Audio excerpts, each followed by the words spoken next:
ಎಲ್ಲರಿಗೂ ನಮಸ್ಕಾರ. ವಿದ್ಯಾಸ್ ಕಿಚನ್ಗೆ ಸ್ವಾಗತ. ಇವತ್ತು ನಾನು ತುಪ್ಪ ಕಾಯಿಸೋದು ಹೇಗೆ ಅಂತ ಹೇಳ್ಕೊಡ್ತಾ ಇದ್ದೀನಿ. ಈಗ ನಾನು ತಗೊಂಡಿರೋದು 1 kg ಬೆಣ್ಣೆ. ಇದು ನಾಟಿ ಹಸು ಬೆಣ್ಣೆ. ಇದು ಎಷ್ಟೋ ಜನಕ್ಕೆ ತುಪ್ಪ ಬರಲ್ಲ, ಹಾಗಾಗಿ ಹೇಗೆ ಕಾಯಿಸೋದು ಅಂತ ಹೇಳ್ಬಿಟ್ಟೆಲ್ಲ ತುಂಬ ಜನ ಕೇಳ್ತಾ ಇರ್ತಾರೆ. ಹಾಗಾಗಿ ನಾನೇನು ಮಾಡಿದೆ, ಇವತ್ತು ಬೆಣ್ಣೆ ಹೇಗೆ ಕಾಯಿಸ್ತೀವಿ ನಮ್ಮ ಮನೆಯಲ್ಲಿ, ನಾವು ತುಪ್ಪ ಕಾಯಿಸೋದು ಹೇಗೆ ಅಂತ ಹೇಳ್ಬಿಟ್ಟು ನಿಮಗೆ ತೋರಿಸ್ಕೊಡ್ತಿದ್ದೀನಿ. ಮೊದಲಿಗೆ ಇದು ನಾನು 1 kg ಬೆಣ್ಣೆ ತೊಗೊಂಡಿದ್ದೀನಿ. ಒಂದು 4-5 ನೀರು ಫಸ್ಟ್ ತೊಳಿಬೇಕು. ಇದನ್ನು ಫಸ್ಟ್ ಒಂದು ಪಾತ್ರೆಯಲ್ಲಿ ನೀರು ಹಾಕಿ ಅದನ್ನು ಬೆಣ್ಣೆ ಅದರೊಳಗಡೆ ಹಾಕಿ ನೀಟಾಗಿ ಅದರಲ್ಲಿರೋ ಮಜ್ಜಿಗೆ ಅಂಶ ಎಲ್ಲ ಹೋಗೋವರೆಗೂ ನೀಟಾಗಿ ಅದನ್ನು ಪ್ರೆಸ್ ಮಾಡಿ ಅದನ್ನು ನೀಟಾಗಿ ತೊಳಿಬೇಕು. ನೀಟಾಗಿ ನೋಡಿ, ಇದೇ ರೀತಿಲಿ ಅದನ್ನು ಪ್ರೆಸ್ ಮಾಡಿ ಆ ನೀರನ್ನು ತೆಗಿಬೇಕು. ಆದರೆ ಏನಾಗುತ್ತೆ, ಅದರಲ್ಲಿರೋ ಮಜ್ಜಿಗೆ ಅಂಶ ಎಲ್ಲ ಹೋಗುತ್ತೆ. ಅಕಸ್ಮಾತ್ ಏನಾದರೂ ಮಜ್ಜಿಗೆ ಥರ ಇದ್ದರೆ, ಅದು ವೈಟ್ ಥರ ಎಲ್ಲ ಇದ್ದರೆ ಬೆಣ್ಣೆ ತುಪ್ಪ ಚೆನ್ನಾಗಿ ಬರಲ್ಲ. ಹಾಗಾಗಿ ಇದನ್ನು ನೀಟಾಗಿ ಮಿಕ್ಸ್ ಮಾಡಿ ತೊಳಿಬೇಕು. ಈಗ ನೋಡಿ, ನಾನು ಈ ಥರ ಮಾಡ್ತಾ ಇದ್ದೀನಲ್ಲ, ಇದೇ ಪ್ರೊಸೀಜರಲ್ಲಿ ನೀವು ಮಾಡಿದ್ರೆ ತುಪ್ಪ ತುಂಬ ಚೆನ್ನಾಗಿ ಬರುತ್ತೆ. ಒಂದು 4-5 ನೀರಲ್ಲಿ ನೀಟಾಗಿ ತೊಳಿಬೇಕು ಇದನ್ನು. ಅದರಲ್ಲಿ ನೀರು ನಾವು ತೊಳಿತಾ ಇದ್ದಂಗೆ ಅದರಲ್ಲಿರೋ ಬೆಳ್ಳಗಿರೋ ಅಂಶ ಹೋಗ್ಬಿಟ್ಟು ಮಾಮೂಲಿ ನೀರು ಯಾವ ಕಲರ್ ಇರುತ್ತೆ ಆ ಥರ ಕಲರ್ ಬರಬೇಕು. ಅಲ್ಲಿವರೆಗೂ ನೀಟಾಗಿ ಬೆಣ್ಣೆನ ತೊಳ್ಕೊಬೇಕು. ಈಗ ನೋಡಿ, ಇದು ನೀಟಾಗಿ ಅದರಲ್ಲಿ ಮಜ್ಜಿಗೆ ಅಂಶ ಎಲ್ಲ ಒಂದು ಚೂರು ಇಲ್ದಂಗೆ ನೀರು ಎಷ್ಟು ಕ್ಲೀನಾಗಿ ಕಾಣಿಸ್ತಾ ಇದೆ. ಇದನ್ನು ಏನು ಮಾಡಬೇಕು ಅಂದರೆ, ಬೆಣ್ಣೆನ ಒಂದು ಚೂರು ನೀರಿಲ್ದಂಗೆ ಬೆಣ್ಣೆನ ಸಪ್ರೇಟ್ ಮಾಡ್ಕೋಬೇಕು. ಸಪ್ರೇಟ್ ಮಾಡಿಕೊಂಡು ಆ ನೀರು ನೋಡಿ ಎಷ್ಟು ಕ್ಲೀನಾಗಿ ಕಾಣಿಸ್ತಿದೆ. ನೀವು ಅಷ್ಟೇ ಮನೇಲಿ ಹಿಂಗೇನೆ ನೀಟಾಗಿ ತೊಳ್ಕೊಂಡು ಇಟ್ಕೊಳ್ಳಿ. ಈಗ ಬೆಣ್ಣೆನ ಸಪ್ರೇಟ್ ತೆಗೆದಿಟ್ಕೊಳ್ಳಿ.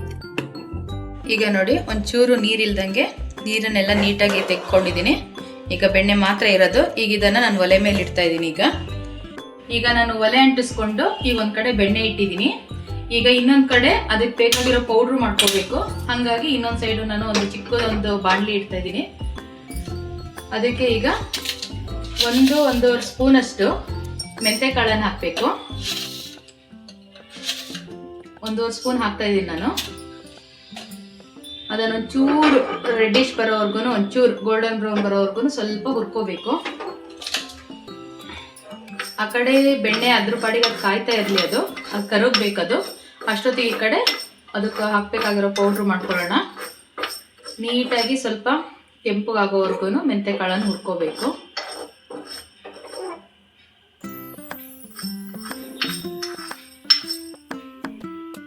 ಎಷ್ಟೋ ಜನ ಹೇಳ್ತಾರೆ ತುಪ್ಪ ಕಾಯಿಸೋದು ತುಂಬ ರಿಸ್ಕು, ಗೋಳು, ಯಾರು ಕಾಯಿಸ್ತಾರೆ, ಅಮ್ಮನ ಹತ್ರ ಕೊಟ್ಟು ಕಳಿಸ್ತೀನಿ ಹಂಗೆ ಹಿಂಗೆ ಅಂತ ಎಲ್ಲ ಹೇಳ್ತಾರೆ. ಆದರೆ ತುಪ್ಪ ಕಾಯಿಸೋದು ಇಷ್ಟು ಈಸಿ ಅಂತ ನನಗೂ ಗೊತ್ತಿರಲಿಲ್ಲ ಮೊದಲು. ಇದನ್ನು ಹೇಳ್ಕೊಟ್ಟಿದ್ದೆ ನಮ್ಮ ಮಮ್ಮಿ. ಅವರಂತೂ ಸಖತ್ತು ಮೊದಲು ತುಪ್ಪ ಕಾಯಿಸೋರು. ಹಾಗಾಗಿ ಇದು ತುಪ್ಪ ಅಂತೂ ತುಂಬ ಟೇಸ್ಟಿಯಾಗಿ ಈ ಥರ ವಿಧಾನದಲ್ಲಿ ಮಾಡಿದ್ರೆ ತುಂಬ ಟೇಸ್ಟಿಯಾಗಿ ತುಂಬ ಚೆನ್ನಾಗಿ ಬರುತ್ತೆ.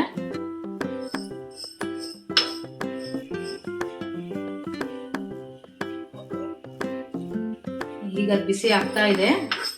ಆ ಕಡೆ ಸೈಡ್ ಬೆಣ್ಣೆ ಸ್ವಲ್ಪ ಕರಗ್ತಾ ಇದೆ.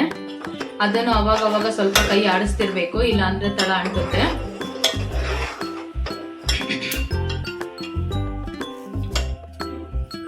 ಈಗ ನಾನು ಮಾಡ್ತಿರೋದು 1 kgಗೆ ನಾನು ಅಳತೆ ಹಾಕಿರೋದು ಇದು ಮೆಂತೆ ಎಲ್ಲ. ನೀವು ಎಷ್ಟು kg ಬೆಣ್ಣೆ ತಗೊಳ್ತೀರಾ ಅದ್ರ ಮೇಲೆ, ಆ ಕ್ವಾಂಟಿಟಿ ಮೇಲೆ ನೀವು ಮೆಂತೆ ಕಾಳನ್ನ ಹಾಕೊಳ್ಳಿ. ಈಗ ಚಟಪಟ ಅಂತ ಇದೆ. ಈಗ ಬಿಸಿ ಆಗಿದೆ. ಸ್ವಲ್ಪ ಕೆಂಪು ಆಗಬೇಕು. ಜಾಸ್ತಿ ಕಪ್ಪಗೂ ಹುರ್ಕೊಳಕ್ ಹೋಗ್ಬೇಡಿ, ಕಹಿ ಬಂದ್ಬಿಡುತ್ತೆ. ಈಗ ಆಫ್ ಮಾಡಿದ್ದೀನಿ. ಈಗ ಅದನ್ನ ಒಂದು ಕುಟ್ಟಣಿಕೆಯಲ್ಲಿ ಹಾಕೊಂಡು ಅದನ್ನ ಕುಟ್ಟಿ ಪುಡಿ ಮಾಡ್ಕೋಬೇಕು. ಮಿಕ್ಸಿ ಜಾರಲ್ಲಿ ಹಾಕ್ಬೋದು, ಆದ್ರೆ ಅಂತ ಟೇಸ್ಟ್ ಬರಲ್ಲ. ಇದು ಕುಟ್ಟಿ ಪುಡಿ ಮಾಡೋದ್ರಿಂದನೇ ತುಂಬಾ ಟೇಸ್ಟ್ ಚೆನ್ನಾಗಿ ಕೊಡೋದು. ನೋಡಿ, ಇದನ್ನ ನಾನು ತರಿಯಾಗಿ ಕುಟ್ಕೊಂಡಿದ್ದೀನಿ. ಅದು ಒಂಚೂರು ತರಿಯಾಗಿ ಇರಬೇಕು.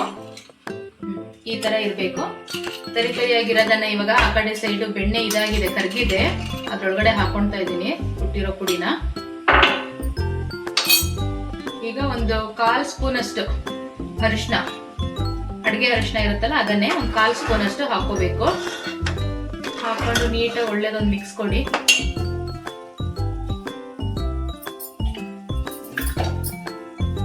ನೀಟಾಗಿ ಈಗ ಅರಿಶಿನ ಎಲ್ಲ ಹಾಕಿದ್ಮೇಲೆ ನೀಟಾಗಿ ಕೈ ಬಿಡದಂಗೆ ನೀಟಾಗಿ ಅದನ್ನ ಮಿಕ್ಸ್ ಮಾಡಬೇಕು.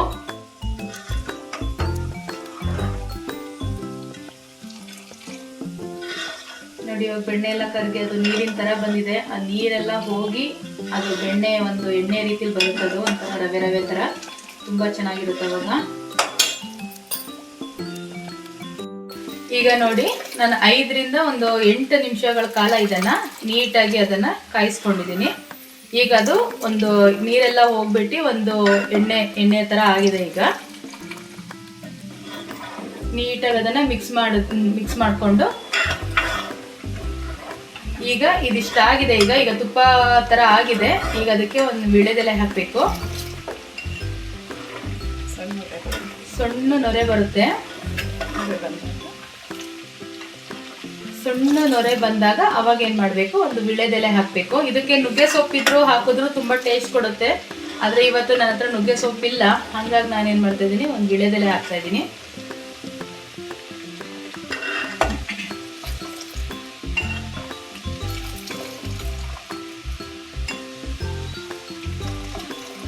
ನೋಡಿ ಇವಾಗ ಯಾವ ಥರ ಬಂದಿದೆ. ಈಗ ತುಂಬ ಈಸಿ, ಎಷ್ಟು ಬೇಗ ಆಗುತ್ತೆ ಅನ್ನೋದೇ ಗೊತ್ತಾಗಲ್ಲ. ಒಂದು 20 ಮಿನಿಟ್ಸ್ ಸಾಕು. ಈಗ ನೋಡಿ ವೀಳ್ಯದೆಲೆ ಹಾಕ್ತಾ ಇದ್ದೀನಿ.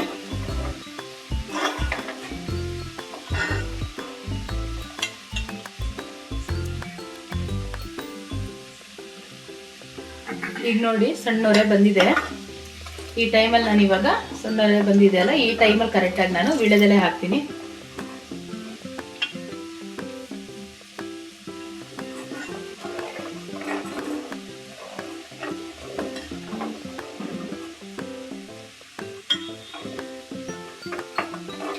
ಇದು ನಾವು ಆದಷ್ಟು ನೀಟಾಗಿ ಕಾಯಿಸಿದ್ರೆ, ನೊರೆ ಎಲ್ಲ ಹೋಗೋ ಥರ ಅಲ್ಲಿವರೆಗೂ ಕಾಯಿಸಿದ್ರೆ ತುಪ್ಪ ಎಷ್ಟೇ ದಿನ ಇಟ್ಟರು ಏನು ಹಾಳಾಗಲ್ಲ. ನೀವು ಆ ನೊರೆ ಎಲ್ಲ ಇದ್ದಾಗ ಹಾಗೆ ಸಾಕು ಅಂತ ಹೇಳ್ಬಿಟ್ಟು ಸೋಸಿಟ್ರೆ ಅದು ತುಪ್ಪ ಬೇಗ ಹಾಳಾಗುತ್ತೆ ಮತ್ತು ತಿನ್ನೋಕ್ಕಷ್ಟು ಟೇಸ್ಟು ಅನಿಸಲ್ಲ. ಹಾಗಾಗಿ ಆ ನೊರೆ ಹೋಗೋವರೆಗೂ ನೀಟಾಗಿ ಕಾಯಿಸ್ಬೇಕು. ಈಗ ನಾನು ವೀಳ್ಯದೆಲೆ ಹಾಕಿದ್ದೀನಿ, ಅದೊಂಚೂರು ಚಟಪಟ ಅಂತ ಸಿಡಿಯುತ್ತೆ.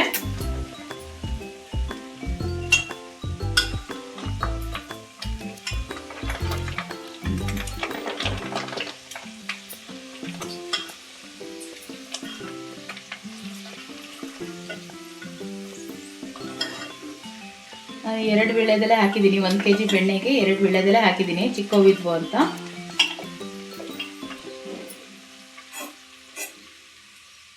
ಈಗ ಏಲಕ್ಕಿ ಮತ್ತು ಲವಂಗ ತಗೊಂಡಿದ್ದೀನಿ.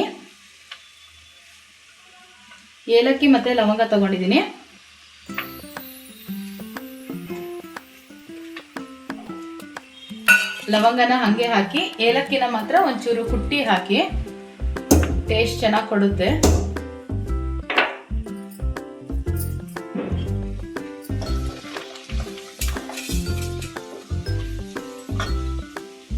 ಅಷ್ಟೇ, ಇದು ಇನ್ನೂ ಏನೂ ಹಾಕೋದೇನೂ ಇಲ್ಲ. ಇಷ್ಟು ಹಾಕಿರೋದನ್ನು ನೀಟಾಗಿ ಒಂಚೂರು ನೊರೆ ಎಲ್ಲ ನೀಟಾಗಿ ಕ್ಲೀನಾಗಿ ನೊರೆ ಎಲ್ಲ ಹೋಗಿ ಅದು ಎಣ್ಣೆ ಪೂರ್ತಿ ಕಾಣಿಸ್ಕೊಳ್ಳೋವರೆಗೂ ಒಂಚೂರು ಇನ್ನೊಂದು 5 ನಿಮಿಷ ನೀಟಾಗಿ ಅದನ್ನು ಕುದಿಸಿ.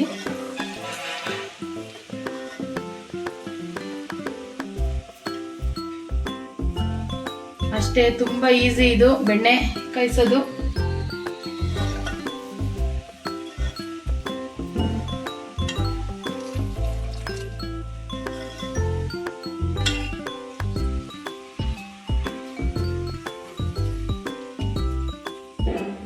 ನೋಡಿ ಈಗ ಎಲ್ಲ ಆಗಿದೆ, ಎಲೆ ಎಲ್ಲ ಇದಾಗಿದೆ, ಚಟಪಟ ಅಂದಿ ಎಲ್ಲ ಇದಾಗಿದೆ.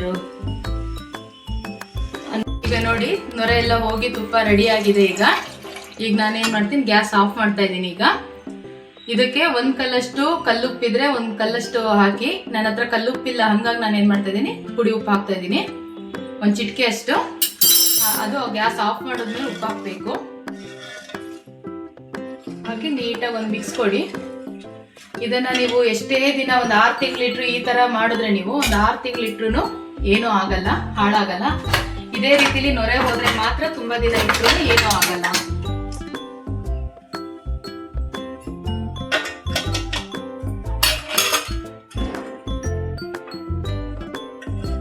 ಈಗ ನೋಡಿ ನಾನು ಇದನ್ನು ಒಂದು ಇದರಲ್ಲಿ ಬಾಕ್ಸಲ್ಲಿ ಸೋಸ್ಕೊಳ್ತಾ ಇದ್ದೀನಿ.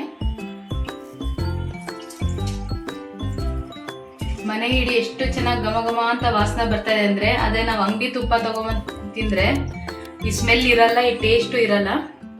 ಮನೆ ಇಡೀ ಎಷ್ಟು ಚೆನ್ನಾಗಿ ಸ್ಮೆಲ್ ಇದೆ ಅಂದರೆ ಆ ತುಪ್ಪ ಹಾಕೊಂಡು ತಿನ್ಬೇಕು ಅಷ್ಟು ಆಸೆ ಆಗುತ್ತೆ, ಅಷ್ಟು ಚೆನ್ನಾಗಿ ಸ್ಮೆಲ್ ಬರ್ತಾ ಇದೆ. ನೋಡಿ ಇವಾಗ ನಾನು ಪೂರ್ತಿ ಸೋಸ್ಕೊಂಡಿದ್ದೀನಿ.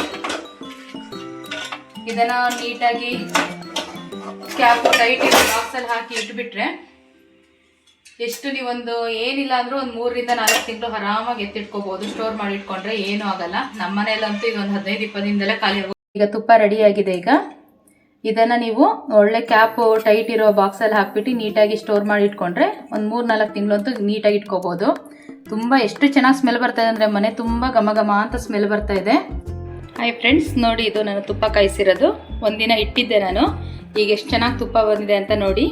ಎಷ್ಟು ಚೆನ್ನಾಗಿ ಮರಳಾಗಿ ಎಷ್ಟು ಚೆನ್ನಾಗಿ ಬಂದಿದೆ. ಎಷ್ಟು ಸ್ಮೆಲ್ಲು ಎಷ್ಟು ಟೇಸ್ಟಿಯಾಗಿದೆ ಅಂದರೆ ತುಂಬ ಚೆನ್ನಾಗಿದೆ. ನೀವು ರೆಡಿ ಟೇಸ್ಟ್ ಮಾಡಿ. ಎಷ್ಟೋ ನಮ್ಮ ಮನೇಲಿ ಇದು 1 ತಿಂಗಳು ಅಷ್ಟೇ ಇದು ಬರೋದಂದರೆ, ನೀವು ಇದು ಹೇಗೆ ಬಂತು ಅಂತ ನೀವು ಟ್ರೈ ಮಾಡಿ. ಇದೇ ಥರ ನಿಮಗೆ ಹೊಸ ರೆಸಿಪಿ ಬೇಕು ಅಂದರೆ ನನಗೆ ಕಮೆಂಟ್ ಸೆಕ್ಷನಲ್ಲಿ ತಿಳಿಸಿ. ಧನ್ಯವಾದಗಳು. ನೀವು ಇದು ಹೇಗೆ ಬಂತು ಅಂತ ನೀವು ಟ್ರೈ ಮಾಡಿ. ಇದೇ ಥರ ನಿಮಗೆ ಹೊಸ ರೆಸಿಪಿ ಬೇಕು ಅಂದರೆ ನನಗೆ ಕಮೆಂಟ್ ಸೆಕ್ಷನಲ್ಲಿ ತಿಳಿಸಿ. ಧನ್ಯವಾದಗಳು.